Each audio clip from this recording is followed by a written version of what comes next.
Next circuit है हमारा AC through RLC series circuit. RLC series circuit में resistance R, inductance L and capacitance C, it is connected in series across voltage supply V. Here V and I are the RMS values of applied voltage and applied current. तो ये हमारे V और I RMS value of voltage है और current है, applied current है। और इसी प्रकार से ये सब आपको लिखना है, मैंने जो बोला है आपको। और VR मैंने यहाँ पे लिखा नहीं है पर आपको लिखना है। VR क्या है? वोल्टेज ड्रॉप अक्रॉस रेजिस्टेंस, ये भी लिखो। VR की वैल्यू क्या होगी? I into R. VL की वैल्यू होगी I इंटू XL। VC की वैल्यू होगी I इंटू XC। क्योंकि ये सीरीज सर्किट है, इसमें भी करंट की वैल्यू क्या होगी? सेम, जैसे कि सब में क्या क्या लिखा हुआ है, I। तो केस 1, यहाँ पे 3 केसेस बनेंगे। यहाँ पे हमारा XL भी है और XC भी है। तो यहाँ 3 केसेस ये बन सकते हैं कि VL बराबर से VC के हो सकता है, VL ग्रेटर देन VC के हो सकता है, या VL लेस देन VC के हो सकता है। VL VC से बड़ा, VL VC से छोटा, या VL VC के बराबर। इस प्रकार से 3 केसेस बन सकते हैं। या इसी प्रकार से हम कह सकते हैं XL का मान XC के बराबर, XL का मान XC से ज़्यादा, XL का मान XC से कम। इस प्रकार से हम 3 केसेस लेंगे। पहला केस होगा XL बराबर से XC। जैसे कि वोल्टेज VL की और VC की वैल्यू अगर सेम होती है तो VL की वैल्यू होती है IXL is equals to VC की वैल्यू क्या होती है? IXC। तो XL बराबर से क्या होगा? XC के। अब XL बराबर से XC के होगा, जनरली Z को हम लिखते हैं under root of R square plus X square, और XL और XC जो है यहाँ पर हम बनाएंगे। तो देख रहे हैं आप करंट I क्या होगा? रेफरेंस करंट I के रेफरेंस में वोल्टेज VL जो है, ठीक है, करंट I के रेफरेंस में वोल्टेज VL। I जब इंडक्टेंस का केस होता है तो I जो है वो इंडक्टेंस के केस में लैग करता है वोल्टेज VL को 90 डिग्री से, और वहीं VC के केस में, मतलब कैपेसिटेंस के केस में, VC को ये क्या करता है? लीड करता है। तो VL ऊपर, VC नीचे। तो देख रहे हैं आप J ओमेगा एक्सिस में VL ऊपर है और VC नीचे है, तो दोनों एक दूसरे को क्या कर रहे हैं? कैंसिल कर दे रहे हैं। अगर VL का मान VC के बराबर हो तो ये दोनों एक दूसरे को क्या कर देंगे? कैंसिल। और सिर्फ एक वोल्टेज होगा, that is VR, which is in phase with this current, है ना। तो Z की वैल्यू जब XL बराबर से XC हो तो इम्पिडेंस Z की वैल्यू हमेशा R के बराबर होती है, ये ध्यान रखें। जब XL XC के बराबर हो तो इम्पिडेंस Z रेजिस्टेंस R के बराबर होता है। इसी प्रकार से हम सेकंड केस लें। सेकंड केस में हम लेते हैं XL ग्रेटर देन XC या VL ग्रेटर देन VC। तो सेम इसी वे में I रेफरेंस फेजर और VL लीडिंग डायरेक्ट, VL जो है इसके लीड करता है 90 डिग्री और VC जो है इसको लैग करता है 90 डिग्री। चूँकि यहाँ पे VL का मान VC से ज़्यादा है इसलिए मैंने VL को ज़्यादा दिखाया है VC की तुलना में। तो VL का एरो देखो ऊपर की तरफ ज़्यादा की तरफ है। और इसके हिसाब से अगर हम 3 वोल्टेजेस की बात करें सर्किट में तो VR जो है वोल्टेज वो करंट I के क्या है? फेज़ में होता है। और यहाँ से VC इसको इतना कम कर दे रहा है, ये अपोजिट डायरेक्शन में, तो हम इसका रिजल्टेंट लेंगे तो इतना पार्ट क्या हो जाएगा? VL minus VC। ये समझ में आया आपको कि VC अपोजिट डायरेक्शन में, VL इतना है, तो हम दोनों का देखो, जैसे +50 है और ये -30 है ना, तो +50 -30 रिजल्टेंट कितना हो गया? 20 वोल्ट। तो 20 वोल्ट पॉजिटिव में ही हुआ ना, ऊपर की तरफ ही होगा। तो इसी प्रकार से VL को हम यहाँ पे क्या लिखेंगे? VL minus VC। तो ये VL माइनस VC। अब VR और VL माइनस VC, इसका फेजर सम क्या होगा? फेजर सम ले लिया हमने, VL माइनस VC ये और VR ये, इन दोनों का फेजर सम जो आएगा हमारा, that is voltage V। So this is the voltage V in this circuit resultant. अब ये V है, इतना पार्ट अगर VL माइनस VC है तो इतना पार्ट भी क्या होगा? VL minus VC। अब ये ट्राइंगल में हम पाइथागोरस प्रमेय लगाएं, है ना। ये इस ट्राइंगल के हिसाब से हमने इम्पिडेंस ट्राइंगल ड्रॉ किया है। देखो V की जगह Z, ये वाले पावर की जगह X, ये वाले वोल्टेज की जगह X और ये वाले वोल्टेज की जगह रेजिस्टेंस R। और इसी प्रकार से पावर ट्राइंगल भी बन जाएगा। पावर ट्राइंगल बनाने के लिए that is the power, active power which is consumed by the resistance of circuit, so here it is P, and it is the power which is absorbed by the reactance of the circuit, so it is Q, or this is the resultant power, that is instantaneous values of voltage and current product that is S. तो इस प्रकार से हम impedance triangle और power triangle बना सकते हैं on the basis of this phasor. अब इसके फेजर के अकॉर्डिंग हम जब इसमें इक्वेशन लिखेंगे, so that is the voltage V, this is the hypotenuse, ये हमारा हाइपोटेनस है, और हाइपोटेनस में V इक्वल्स टू क्या जाएगा, under root of V R square plus V L minus V C का स्क्वायर, है ना। तो बेस का स्क्वायर प्लस परपेंडिकुलर का square that is V L minus V C. V R क्या है, I into R, V L क्या है, I into X L, V C क्या है, I into X C. I को I square that is I square is taken out common hair out of the root, so V equals to I into under root of R square plus X L minus X C का whole square. So I is equals to क्या होगा, V by under root of R square plus X L minus X C का square. So here I is equals to, this is V by Z, and Z is the impedance of this circuit, whose values is this Z equals to under root of R square plus XL minus XC का square.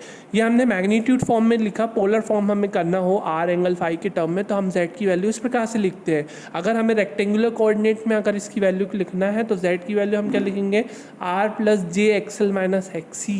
यहाँ पे R plus J X L minus X C होगा, ठीक है। अब X L minus X C को simply मैं X से डिनोट कर सकता हूँ, here X equals to X L minus X C, तो Z equals to under root of R square plus X square, इस प्रकार से लिखा जा सकता है। अगर हम 10 फाई की वैल्यू लिखे that is perpendicular upon base, perpendicular is XL minus XC, यहाँ पे एक्स जो है वो क्या है, एक्सएल माइनस एक्सी के बराबर है, तो X equals to X L minus X C, तो perpendicular upon base X L minus X C upon are.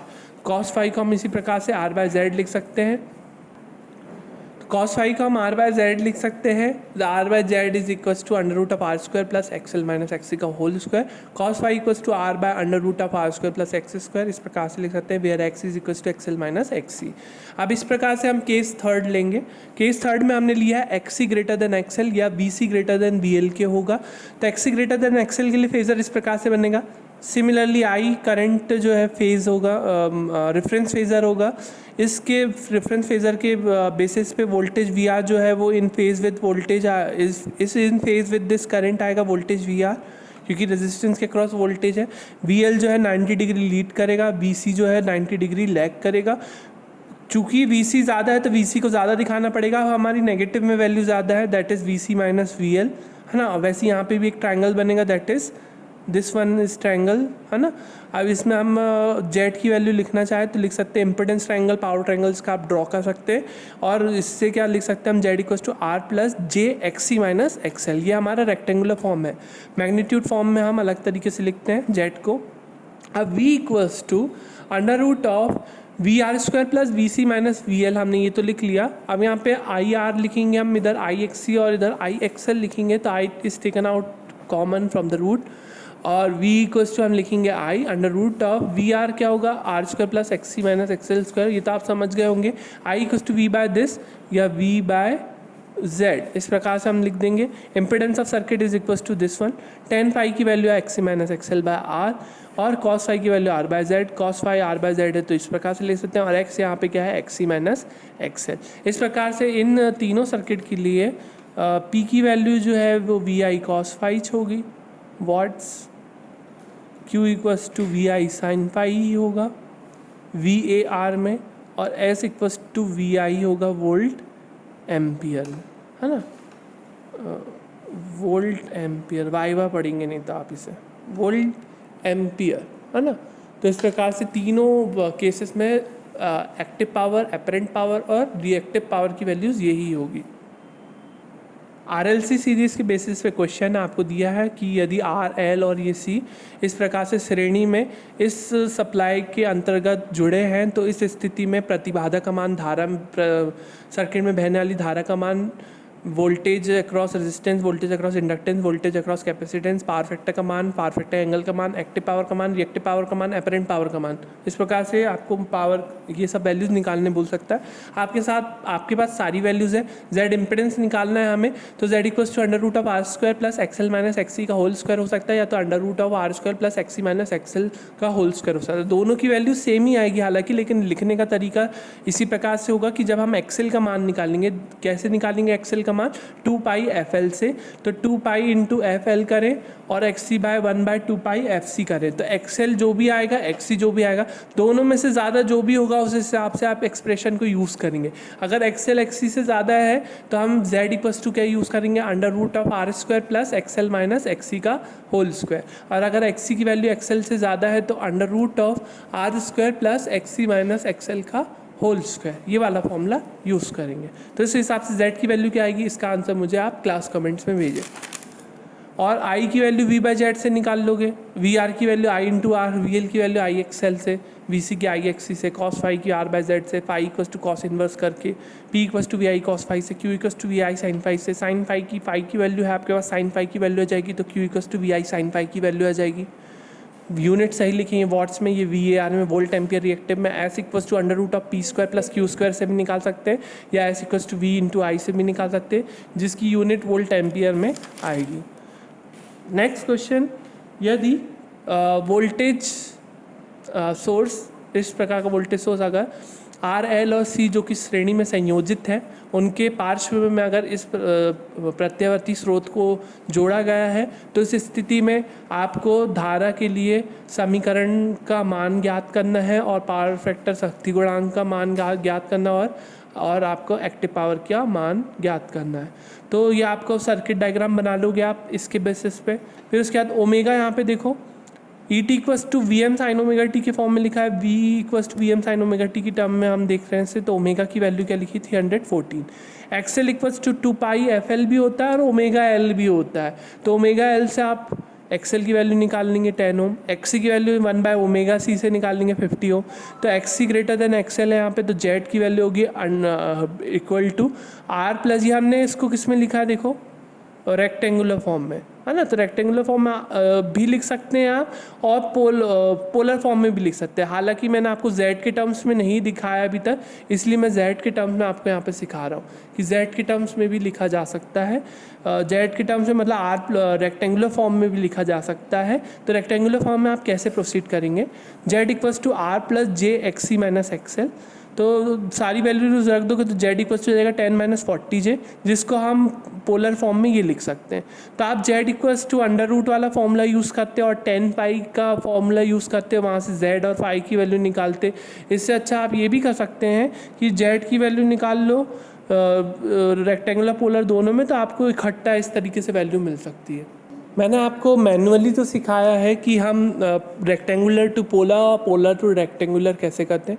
अगर हमें रेक्टेंगुलर टू पोलर करना है, रेक्टेंगुलर टू पोलर करने के लिए हम क्या करते थे, आर की वैल्यू निकालेंगे under root of X square plus Y square, और फाई की वैल्यू निकाल सकते हैं 10 इनवर्स वाई बाय एक्स।